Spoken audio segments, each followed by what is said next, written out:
Voilà, suite à notre travail que j'avais donné comme le sujet de la mort, j'espère que vous avez la peine de mort, vous avez bien étudié cela et je compte sur vous vraiment, vous devez assumer la responsabilité, c'est-à-dire vous devez mémoriser ça tout seul parce que vous savez bien que je peux pas vous suivre à la lettre dans ce domaine-là. Mais je sais bien que vous êtes quand même des adultes. Aujourd'hui, je vais vous donner le thème 6 qui est mythe et littérature. Vous savez bien qu'on a terminé les 5 premiers thèmes. Il nous reste mythe et littérature et le dernier qui est l'art. Alors, je dois attaquer aujourd'hui le mythe et littérature. Comme vous voyez, c'est à la page 167 dans votre livre du programme.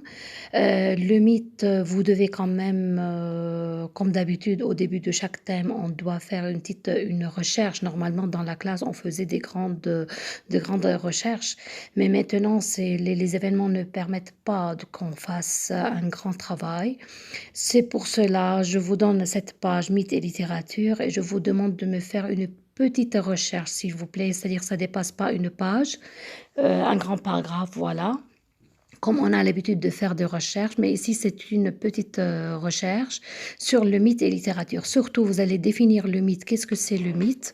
Le mythe, c'est en un gros mot, si vous voulez, je vous dis que le mythe, ça veut dire quelque chose qui est imaginaire, qui n'est pas réel. Par exemple, le mythe, comme les histoires anciennes qui sont imaginaires et qui ne sont pas en relation avec notre réalité, notre vécu.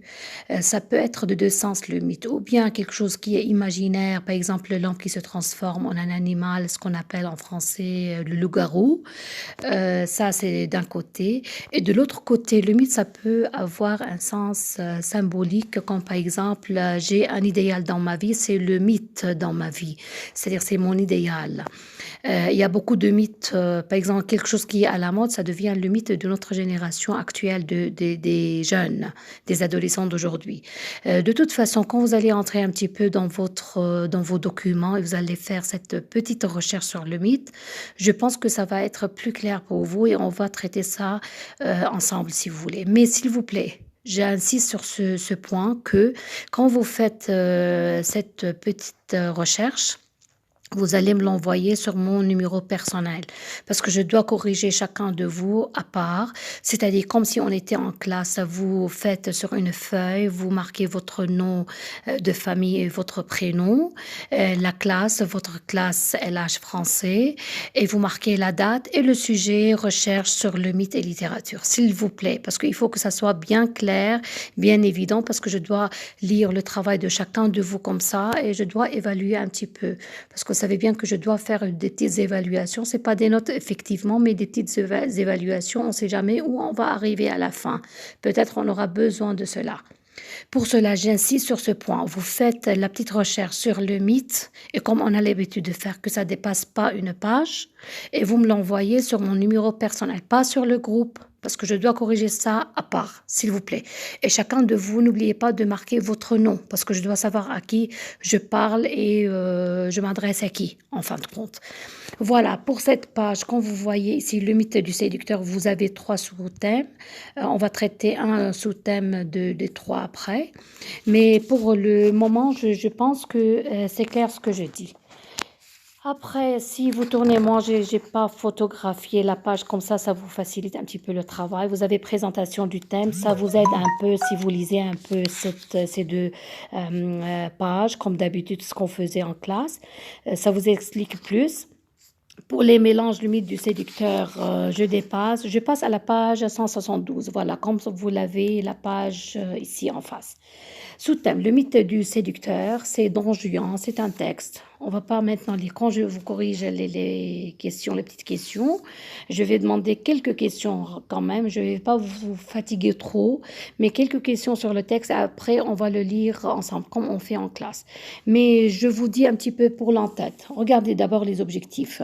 Dégagés par l'étude d'un discours argumentatif, une stratégie de la séduction et la dimension mythique d'un séducteur. Ici, c'est l'histoire de Don Juan. Je pense que la plupart de vous, vous avez entendu parler de Don Juan. C'est une personnalité, c'est un homme qui est très séducteur, attirant, qui attire toutes les femmes par sa façon de faire, ses manières, sa façon de parler, sa façon de marcher. C'est tout cela, on l'appelle Don Juan. Don Juan, c'est l'homme attirant. C'est la séduction qui devient le mythe de toutes les femmes, si vous voulez, de tout le monde, de toutes les femmes surtout. C'est ça, le mythe, c'est l'idéal, c'est-à-dire c'est ce qui est demandé dans leur vie. Je vais lire un petit peu l'entête. À la scène de l'acte 1, le valet de Don Juan, Sganarelle, vient de faire à son maître des reproches sur son comportement volage. Volage, c'est-à-dire qui connaît une femme aujourd'hui qui va passer à une autre demain. Don Juan lui répond en exposant sa théorie de la séduction. Séduction, c'est le verbe séduire, c'est-à-dire attirer. Attirer toutes les femmes par sa façon de s'habiller, de marcher, sa beauté, ses manières de faire, voilà, etc. Moi, ce qui m'intéresse, je vous laisse le temps aujourd'hui de lire un petit peu ce texte, s'il vous plaît. Je compte sur vous quand même, il faut travailler. Vous lisez le texte, même si vous n'avez pas compris la globalité du texte, on va parler après. Mais pour samedi, vous devez le lire très bien et vous devez me faire cette recherche et je demande 2 ou 3 questions, 4 questions plutôt, sur ce texte. Alors, plus que la petite recherche sur le mythe, je donne à la page 174. Voilà, vous l'avez en face. Dans le système énonciatif, vous faites numéro 1, étudier l'alternance et les référents des pronoms personnels. Ici, vous devez chercher les pronoms personnels, s'il vous plaît. Et vous devez me préciser, est-ce que ce sont des pronoms personnels sujets ou bien compléments et préciser complément, c'est-à-dire direct ou indirect. Vous voyez, c'est une révision générale, ce qu'on avait travaillé durant l'année. Je passe au numéro 2. Dégager les thèmes et les modes verbaux. Voilà, les temps et les modes verbaux. Bien sûr, à chaque fois qu'on vous me donnez le temps, c'est-à-dire vous devez préciser sa valeur. Et encore les modes. Quel est le temps prédominant? Dites quelles sont ces différentes valeurs. Voilà, exactement. C'est-à-dire vous donnez à chaque fois le temps et le mode, il y en a plusieurs, et vous donnez à chaque fois la valeur. Relevez les mots d'articulation logique, s'il vous plaît. Dans cette question numéro 3, vous donnez les mots d'articulation logique, c'est-à-dire les articulateurs logiques, le connecteur, et vous précisez à chaque fois sa valeur, s'il vous plaît. Et numéro 4, à partir de ces indices, précisez le système énonciatif et le type du texte. Voilà, exactement. Le système énonciatif, je vous rappelle, on a travaillé tout le temps là-dessus. Hein. Il ne faut pas oublier ça, c'est la base de notre travail cette année. Alors, vous me dégagez quand même le système énonciatif, vous allez l'étudier avec tous les indices qui le montrent. Voilà, je me suffis maintenant pour ces 4 questions. Encore, comme je l'avais dit, pour la petite recherche pour samedi sans retard, s'il vous plaît, parce que je dois prendre une évaluation personnelle pour chacun de vous.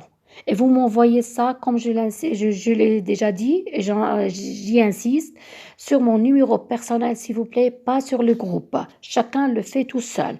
Vous faites la petite recherche sur le mythe, d'accord?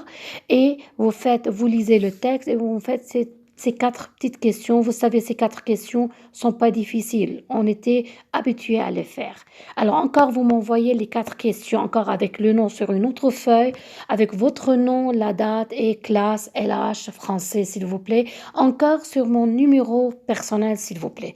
Je vous attends pour samedi. Samedi, je vais prendre votre travail, je le corrige. Je dis à chacun de vous quelles sont les évaluations personnelles. Bien sûr, sur son numéro directement, pas sur le groupe. D'accord, parce que c'est quelque chose de personnel, le travail. Et je lis le texte avec vous et on va dégager le système énonciatif et les autres choses.